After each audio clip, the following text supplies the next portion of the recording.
رہبر کئی طرح کے ہوں گے، پیشوا کئی طرح کے ہوں گے، لیڈر کئی طرح کے ہوں گے، لیکن پوری دنیا میں سب سے زیادہ اگر کسی ذات کی بات ہوتی ہے تو وہ میرے نبی پاک کی ذات ہے۔ پوری دنیا میں سب سے زیادہ اگر کسی ذات پہ لکھی جاتی ہے تو وہ میرے نبی کی ذات بابرکات ہے۔ پوری دنیا میں سب سے زیادہ کسی کی عظمتوں کے ترانے اعلانے جاتے ہیں تو وہ میرے نبی کی ذات ہے۔ دنیا یہ کہنے پر اعلیٰ حضرت کی زبان میں مجبور ہے کہ دنیا یہ کہنے پر مجبور ہے کہ رہے گا یوں ہی، ان کا چرچا رہے گا، پریشان ہو جائے چل جانے والے، چمن سے پاتے ہیں سب پانے والے۔ میرا نعرہ تکبیر، رسالت، حضرت اعلیٰ حضرت خطیب اہل سنت، نعرہ تکبیر، نعرہ رسالت۔ جو میں نے شروع میں آپ سے کروایا تو وہی کام پھر سے کر لیجئے نا۔ نیچے والے ایمپلیفائر سے آواز دے لیجئے، پکچر سب کو چھوڑ دیجئے، صرف ایکو میں سے ہم کو دیجئے گا، باقی پکچر کی ساری بٹن بند کر دیجئے۔ ہاں وہی کر رہے ہیں جو میں نے بتایا تھا، وہی کیجئے۔ بولے مچل کے سبحان اللہ۔ دنیا یہ ماننے کو تیار ہے کہ سب سے زیادہ میرے نبی کی عظمتوں پہ بات ہوتی ہے، سب سے زیادہ میرے نبی کا تذکرہ ہوتا ہے، سب سے زیادہ میرے نبی کا چرچا ہوتا ہے، سب سے زیادہ میرے نبی کے نام پر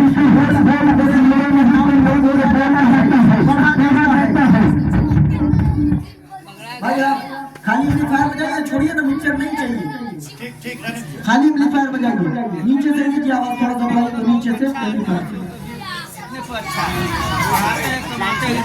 بیس کم کیجیے نا، آواز تھوڑا پتلا کیجیے نا۔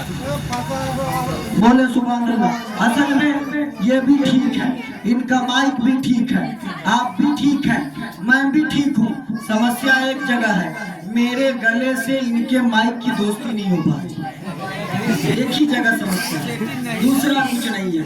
ہاں ماشاءاللہ، بولے مچل کے سبحان اللہ۔ اچھا لگ رہا ہے، ایک بار بولے مچل کے سبحان اللہ۔ میں نے کہا سب سے زیادہ میرے نبی پر لکھا گیا، سب سے زیادہ میرے نبی کو پڑھا جاتا ہے، سب سے زیادہ میرے نبی پہ بولا جاتا ہے، سب سے زیادہ میرے نبی کا چرچا ہوتا ہے۔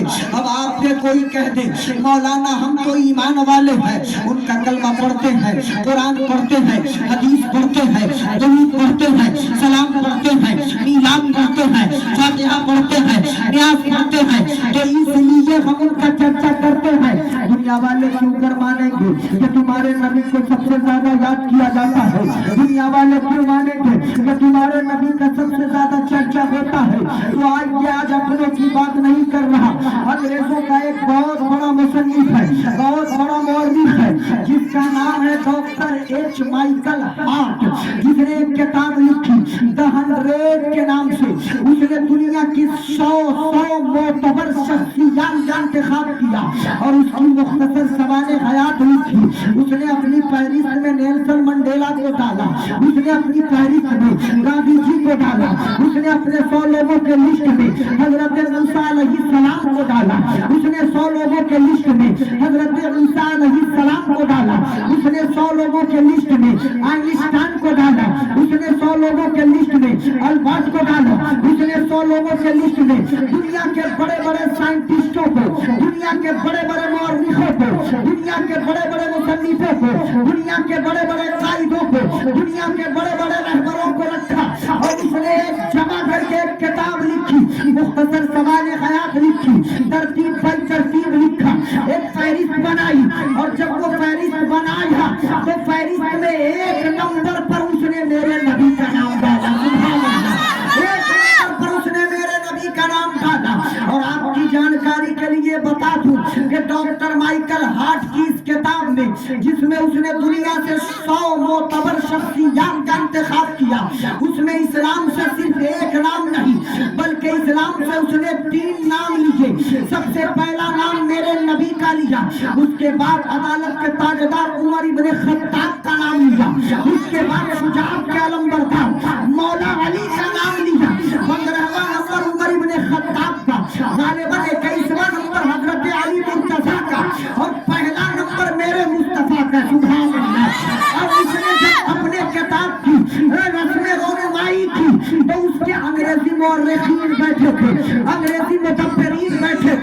انگریزی متکلمین بیٹھے تھے, انگریزی مصنفین بیٹھے تھے, عیسائی اور یہودی لوگ بیٹھے تھے.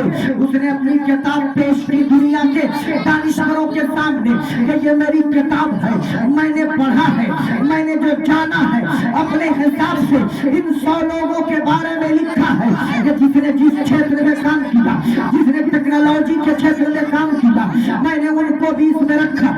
جس نے سائنس کے فیلڈ میں کام کیا, میں نے ان کو بھی اس میں رکھا. جس نے جغرافیہ کے فیلڈ میں کام کیا, میں نے اس کو بھی اس میں رکھا. جس نے معدنیات کے فیلڈ میں کام کیا, میں نے اس کو بھی اس میں رکھا. جس نے کیمیات کے فیلڈ میں کام کیا, میں نے اس کو بھی اس میں رکھا.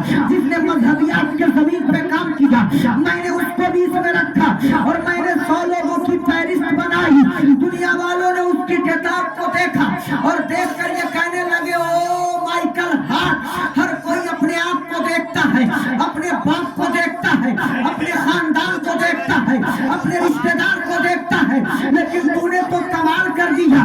اگر نمبرنگ ہی کرنی تھی, اگر فہرست ہی بنانی تھی, اگر 1 یا 2 نمبر پہ ہی رکھنا تھا تو عیسیٰ کو رکھ لیتے جن کو تم مانتے ہو, موسیٰ کو رکھ لیتے جن کو یہودی مانتے ہیں, گوتم بدھ کو رکھ لیتے جن کو بدھسٹ مانتے ہیں, اور دیگر لوگوں کو رکھ لیتے. لیکن تم نے محمد کو کیوں رکھا؟ تو ڈاکٹر مائیکل ہارٹ کہتا ہے کہ میں نے گوتم بدھ کو بھی پڑھا, میں نے آئنسٹائن کو بھی پڑھا, میں نے نیلسن منڈیلا کو بھی پڑھا, میں نے کرم چند گاندھی کو بھی پڑھا, میں نے دنیا کے تمام طاقتور ڈاکٹر اور محترم شخصیات کو پڑھ کر, اور میں نے محمد ابن عبداللہ کو بھی پڑھا, اور میں اس نتیجے میں پہنچا کہ میں یہاں یہ کیسی پرسنالٹی ہے, ہمیں یہاں یہ کیسی شخصیت ہے, ہمیں یہاں یہ کیسی ذات ہے جس نے ماتر 23 سال کی مدت میں فاران کی چوٹی سے لے کر کنیا کماری کی سرحد تک قرآن کے پیغام کو پہنچا دیا, اسلام کے پیغام کو پہنچا دیا. اور 23 سال کی قلیل مدت میں دنیا یہ کہنے پر مجبور ہے کہ سب سے اعلیٰ اللہ, سب سے سارے اچھوں میں اچھا, سمجھ اچھی سے ہے, سب اچھوں سے اچھا.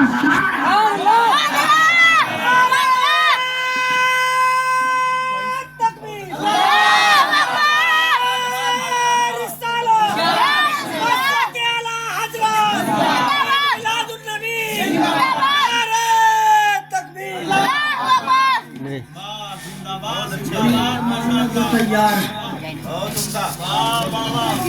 میں نے کہا تھا کہ 10 منٹ میری طرف سے سنیے, اس کے بعد فیصلہ آپ. اب بتائیے کیا فیصلہ ہے؟ ہاں کیا فیصلہ ہے؟ کھانا نہیں کھانا ہے بھائی. ہاں بولیں سبحان اللہ.